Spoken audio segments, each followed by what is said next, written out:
के बयाना से, जहां अनदेखी, लापरवाही या फिर बड़े हादसे का इंतजार। खबर के बारे में विस्तार से जानेंगे, उससे पहले लेंगे एक छोटा सा ब्रेक के बाद जल्द हाजिर होंगे।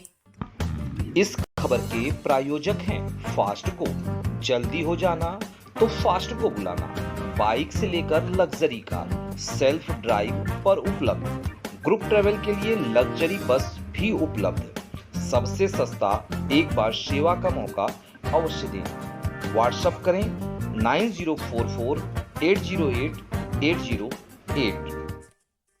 ब्रेक के बाद आप सभी का स्वागत है। खबर राजस्थान के बयाना से, जहां शहर के भीतर बाड़ी स्थित ऐतिहासिक उषा मंदिर की एक दीवार लगभग 1 वर्ष से मरम्मत की राह देख रही है।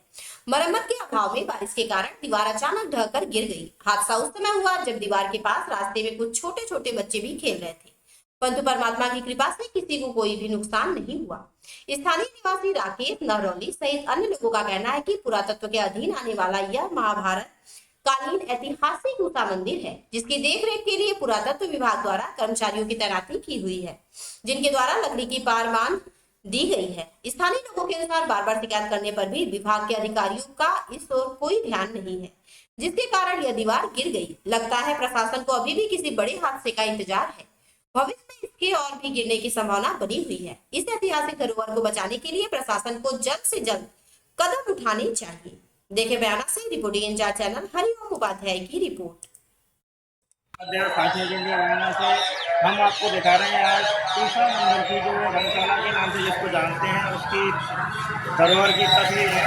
ये धरोहर कितनी जोरदार हालत में है, ये जिसका क्षतिग्रस्त होकर गिर गया है बारिश के कारण। तो जानना चाहेंगे ये कब की बनी हुई है, क्या है इसका मामला। तो सर पहले आपका नाम बताएंगे। मेरा नाम लक्ष्मीचंद सैनी है, मैं बयाना का रहने वाला हूँ, मैं यहाँ का स्थानीय आदमी हूँ। तो ये जो उषा मंदिर का एक भाग है, ये कब से क्षतिग्रस्त पड़ा हुआ है यहाँ? ये करीब 1 साल हो गए इसको, अभी तक कोई प्रशासन इस पर ध्यान नहीं दे रहा है। ये उषा मंदिर की रंगशाला के नाम से जाना जाता है और ये बयाना के एक ऐतिहासिक क्षेत्र में आता है, लेकिन प्रशासन का इस पर कोई ध्यान नहीं है। ये उषा मंदिर का प्राचीन स्थल है और ये पर्यटक स्थल भी है। बहुत सारे लोग यहाँ को देखने के लिए आते हैं, लेकिन प्रशासन इस पर कोई ध्यान नहीं दे रहा है। तो इनका कहना है कि लगभग 1 साल से ये इसी हालत में पड़ी हुई है और बरसात के कारण ये और भी ज़्यादा इसकी हालत ख़राब हो गई। जैसा कि आप तस्वीरों में देख सकते हैं कितनी भाग इसका भूखंड गिरा हुआ है। और क्या कहना चाहेंगे आप इसके बारे में? ये भगवान कृष्ण के ज़माने की है। भगवान कृष्ण के पुत्र अनिरुद्ध हुए थे, उनका एक पुत्र थे, उनका विवाह उषा से हुआ था। ये उषा के ज़माने की ही रंगशाला है। यहाँ पर उषा अपना नृत्य वगैरह करती थी, लेकिन यहाँ प्रशासन कोई ध्यान नहीं दे रहा है। धन्यवाद। जो करीबन 1 साल से ढही हुई है और जर्जर हो रही है, और अभी बरसात के समय में ये दोबारा से और ढह गई और प्रशासन कोई देख नहीं रहा है। प्रशासन ने कोई आंखें मूंद रखी। तो इनका कहना है कि करीब 1 वर्ष से ये इसी हालत में पड़ी हुई है और प्रशासन का ऐसा कोई। पुरातत्व विभाग के अधिकारियों को कई बार सूचित करने के बावजूद भी लिखित तथा मौखिक फोन के माध्यम से कई बार किया गया, लेकिन इस ओर ध्यान नहीं दे रहे हैं। ये एक पुरातत्व विभाग की बिल्डिंग है जिस पर हमेशा 24 घंटे के गार्ड भी रहते हैं, लेकिन उन लोगों ने अब तक कोई कार्रवाई नहीं की है। ये हिस्सा लगभग 2 वर्षों से गिरा हुआ है। आज ये बड़ा हादसा होने से बच गया।